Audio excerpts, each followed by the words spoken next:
Disclaimer, এই video থেকে ছোট বাচ্চারা দূরে থাকবে আর এইগুলো কেউ বাড়িতে ট্রাই করবে না। এই ভিডিওটা শুধুমাত্র এডুকেশনাল পারপাসদের জন্য। তো চলো বন্ধুরা, এখন ভিডিওটা দেখা যাক।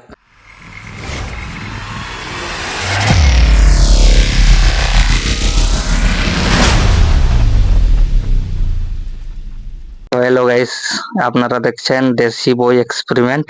কেমন আছেন বন্ধুরা? আপনারা সবাই আশা করি ভালো আছেন। আপনাদের তো গাইস, আজ আমরা একটা নতুন এক্সপেরিমেন্ট নিয়ে চলে এসেছি আপনাদের উদ্দেশ্যে। তো আজ আমরা এক্সপেরিমেন্ট করতে চলেছি হাইড্রোজেন গ্যাস তৈরি।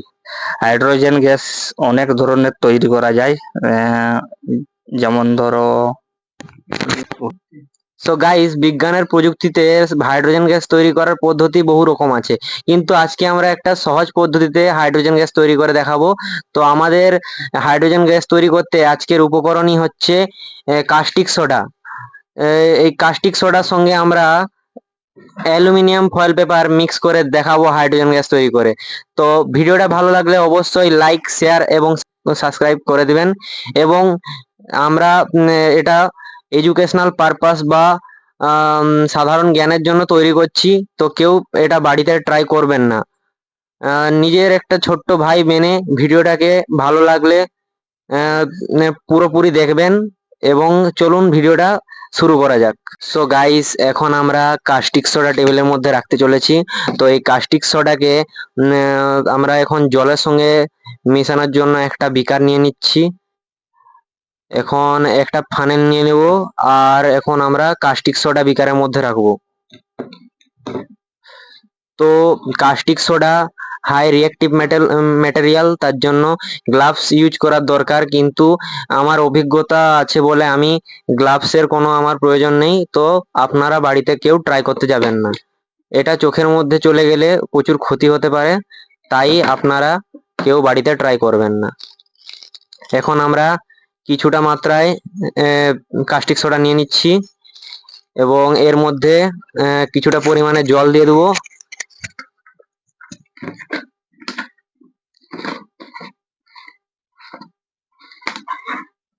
এখানটা ফাস্ট ফরওয়ার্ড হবে। তো গাইস, এখন আমরা এর মধ্যে জল মিশিয়ে দিচ্ছি। তো গাইস, এখন আমরা 150 ml জল মিশিয়ে দিয়েছি। মিনিমাম 10 গ্রাম মতন কাস্টিক সোডা এর মধ্যে আছে। তো জলের মধ্যে কাস্টিক সোডা জলের মধ্যে দেওয়া কি বিকারটা আস্তে আস্তে গরম হতে শুরু করেছে, এবং এর মধ্য থেকে ভাপ উঠছে। এখন এটা আমরা ফানেলের মধ্যে দিয়ে দেবো।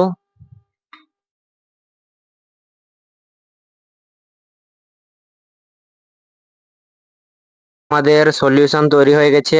এখন এর এর মধ্যে আমরা অ্যালুমিনিয়াম ফয়েল পেপারকে ছোট ছোট বলের সাইজে কেটে নেব।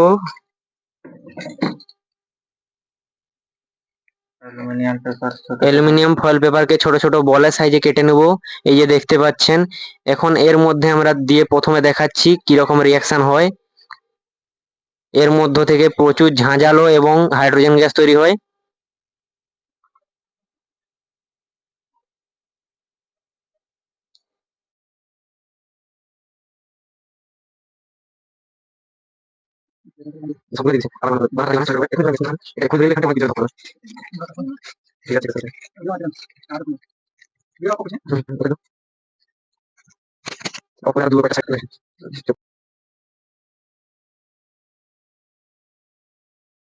গাইজ, এখন আমরা এতে হাইড্রোজেন গ্যাস রিলিজ হবে যখন আগুন ধরাবো। তো চলুন দেখা যাক। এখন আমি সবকিছু কালেক্ট করছি।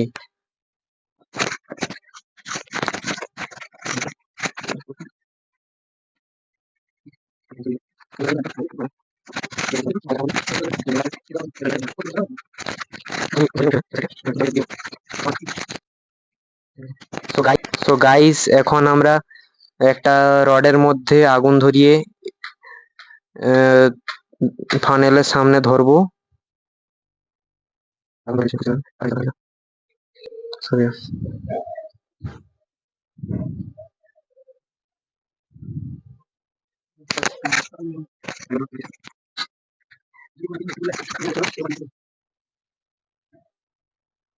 সো গাইস দেখতে পাচ্ছেন হাইড্রোজেন গ্যাসে কিভাবে আগুন জ্বলছে।